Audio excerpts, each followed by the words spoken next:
Hello, this is Nia Santana and welcome to In the Kitchen.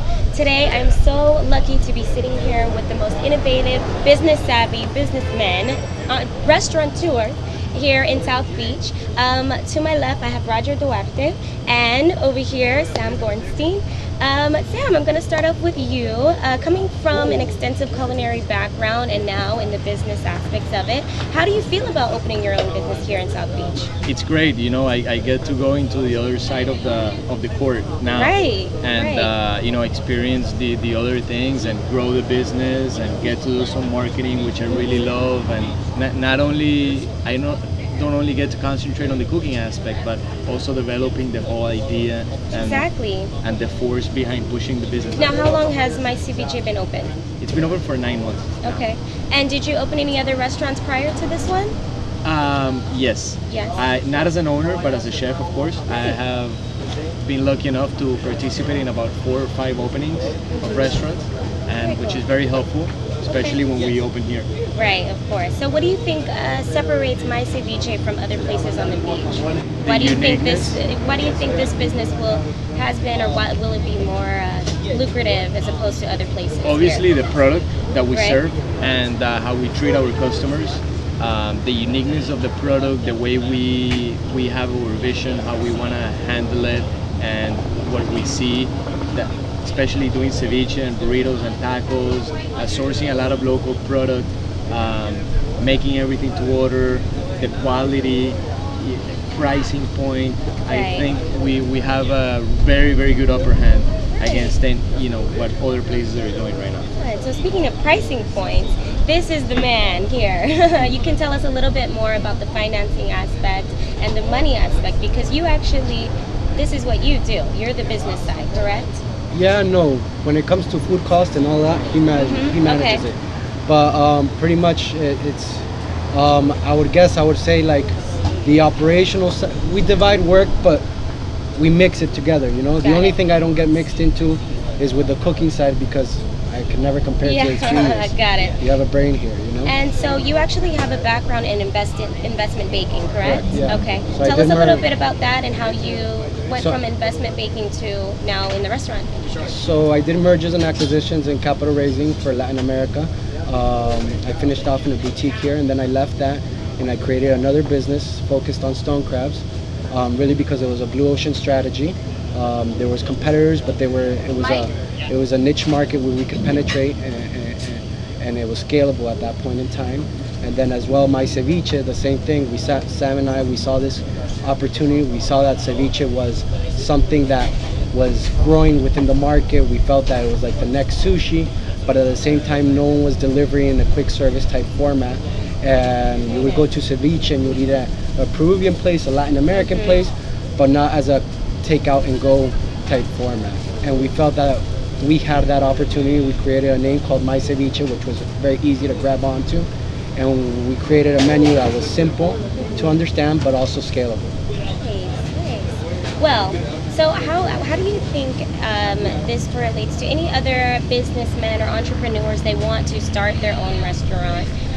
What would be some tips or some keys to success?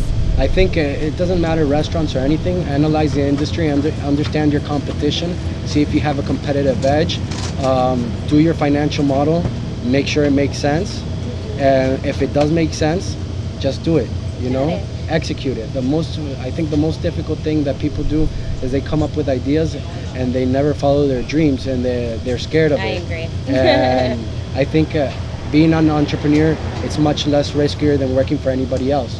So tell us a little bit about the stone crab delivery service that you started. Yeah. When did you start that, and how did that come about? I started 4 years ago.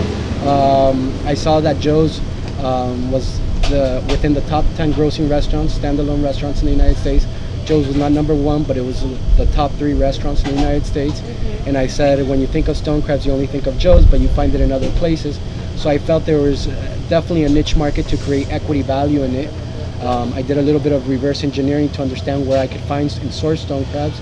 I found one of the largest wholesalers, vertically integrated with them to become their retail side, as they didn't have a retail side, and then created a brand and grew the brand through there. Okay, very nice. So my question, speaking of the food, Sam, what is What is your favorite dish in the menu? Ceviche. Oh, That's that's what such we're an known easy for. answer. That's what we do. And Okay. that's what And we what breed. sets your ceviche aside from any other place? Quality, Quality. sourcing, and freshness. What We are make some of your everything favorite good. ingredients? The citrus, of course. citrus. That's what divide the quality in ceviche, and then the quality of the seafood that we source. It's top of the line. So tell us a little bit about your menu. You have ceviche, you have the stone crab. What else Correct. do you? We have also salads, and we Okay. have burritos and tacos. Okay. And basically the menu, the way it's built, it's like build your own. So you can Oh, come nice. here, have a lot of fun, build it the way you want, how you want to eat it. If you don't like onions, we take the onions out. If you don't want it more spicy, Cater to people. correctly. Very And good. we really wanted to offer our clients a way that they can come here and eat however way they prefer it. So, would you give any advice to any of the chefs out there and that have experience in the culinary side? They're fearful of starting their own business. Would you give them any advice? Of course, you want to always start small. Okay. I know almost every chef's dream is to have a very big restaurant, which requires a very large amount of capital investment, and it doesn't always turn out to be the best option. That's why restaurants are the riskier business to get into. Yes. 9 out of 10 restaurants will fail before the first year of operation. So you really want to be smart. You want to start small, control your expenses, and you grow the business organically. So, why do you think My Ceviche has been so successful so far? I think my ceviche has been successful definitely by the quality of the product. At the end of the day, what Sam and I bring to the table is past history, and they gave us a one-shot opportunity. And Sam himself is his own brand, as an executive chef, Forbes 30 Under 30, James Beard nominated twice as Rising Star. And then me through my brand, George Stonecraft, they give us one shot, but then after that, it's all based on word of mouth, and you have to execute whatever you serve in a good way. So how was it teaming up for you two, coming from two completely different fields? Was it easy to integrate both of your ideas and form a good business plan, or have you had any challenges along the way? I think it's been since day one we knew it was a good fit. Love at first dollar. Yeah, no, and more than anything, I trust Sam 110%, and I know he can execute his side, and I feel that he trusts me. And we understood what we wanted to do, and we both put our core competencies, which are totally different, onto the table, and we just executed, and pretty much we have, at the end of the day, our vision changes here and there, but we have the same long-term and medium goals, as well as short-term goals as well.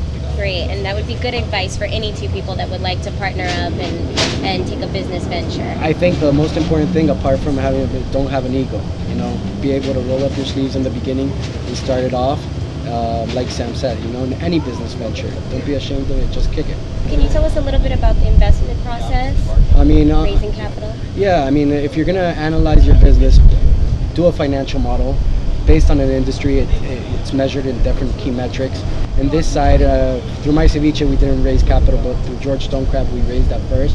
I did a financial model, pro forma, projected at 5 years, then brought it to a 30-year valuation, got a 7 times EBITDA, because that's what the trading comparables were at that time, between 6 and 8.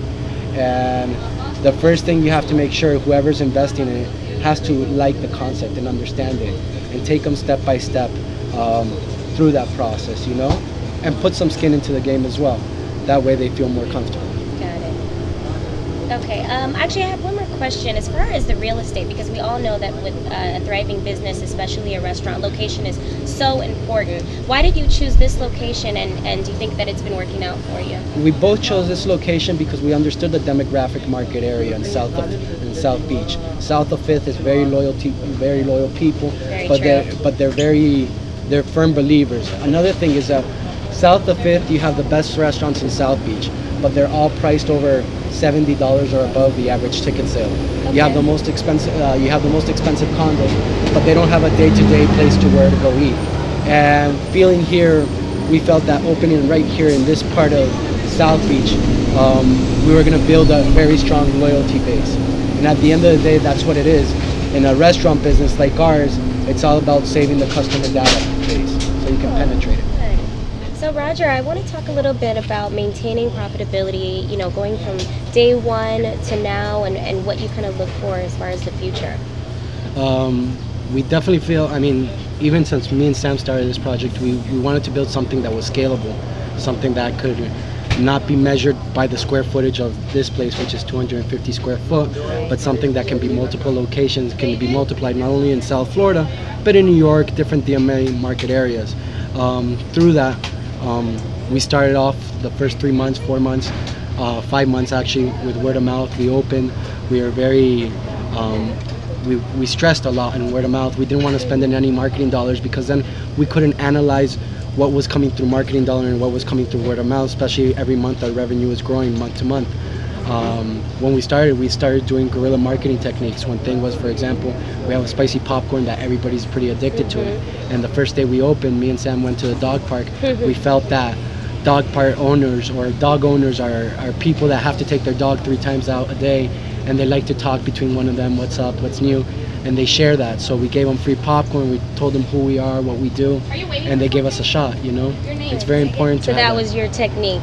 That was the one of our, popcorn at the dog park. it's one of our skills, you know? You have to develop your own technique, apparently. Most definitely. Low Yes. budget, focus it, and believe in your product. I mean, if you don't believe in your product and what we do, there's no sense of opening. You have to be able to sell it to anyone on the street, right? Yeah, they have to be able to try it. And once they try Right. it, that's what sells. So it. how would you compare opening a business here in South Beach in comparison to bigger cities like LA or New York?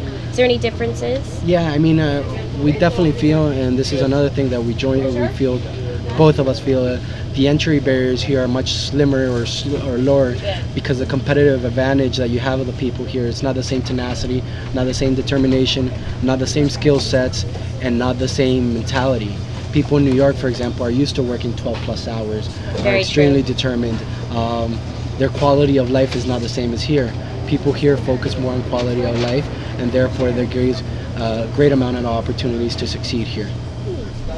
So a little birdie told me that we're going to be making some ceviche today. You're going to teach me. I don't know anything about making ceviche, so you have to teach me from scratch, and we can have our viewers learn with us as well. I'm really excited. I like my ceviche spicy, Wow, so okay, well, let's make it. My ceviche is better than yours. Oh, I'm putting you to the test. No, I'm ready that's for the challenge.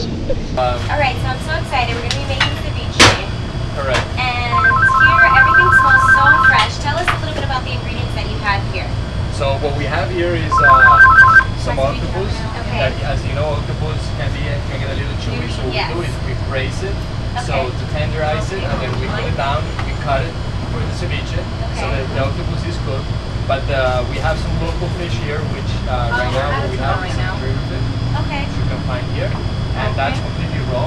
Like anything else? We slice it very thinly for the ceviche. Okay. And so basically here what we have is all the ingredients that you need to make the ceviches that we have on the menu. Don't let the tentacles scare you guys, okay? So you like octopus, right? Yes. That's one of the favorites. You gotta be fearless here in Miami. Just go for it. So let's make how about an octopus and fish? All right. Perfect. Do it. Good. So we're Just gonna give me add everything. So we're gonna add the seafood there, and then what we do is we add some of the jalapenos. These are chopped jalapenos. Okay. Put that in. What are some of your favorite ingredients? Oh, definitely the jalapenos Ah, and cilantro. my type of guy. Yeah. Cilantro is you can't take it out of ceviche. That's like a must. Because it adds the freshness. So Right. wait, on your order? And then the onions, obviously, you know, they add that. So make sure you bring gum. Especially if you're on a date here at my ceviche. some crispy shaved onions. Okay. And it's a little tomatoes, some red So tomatoes. do you put it on the tomatoes or is it just... No, these are red tomatoes that we split in half. Okay, well, And that's we're pretty fine. much it. We added for texture and flavor. Okay. So tell us a little bit about this. The sauce. We're out of shrimp Very right now. important, salt. You know, it doesn't Okay. add flavor, but it enhances the flavor. Okay. Very nice. Okay. In this case, the seafood. Okay. So we have 6 different sauces. Wow. It's the traditional one, Okay. which is pretty much freshly squeezed citrus juice with Okay. some garlic, a little jalapenos, and onions. Okay, smells so good. All we And a have right now mixture of is lemon juice and lime juice. Okay. But we also have one that is very popular, which is the ají amarillo, which is also a blend of local citrus, a little bit of ginger, and ají amarillo, which comes from Peru, and it's is the one that we're So you gonna guys have like an offset. And you need one what? Is it which sauce is your personal My favorite? ceviche, can you please This is okay. Okay, would you We like add a anything little else? juice to that, and as you know, the acid will start curing the fish. Okay. Thank you. Bye. Okay, so what you want to do is you want to fold it Thank you for holding that. to get everything mixed up. Okay, A little bit more juice. So good. Egg white. Okay, and this is pretty much it. So now what we're gonna go ahead is we're gonna serve it. There you have ceviche. Correct. Look at that. Yummy. This is Nia Santana, and thank you for tuning in today in the kitchen. We had an amazing show, and please tune in next time. Good eats and good businesses.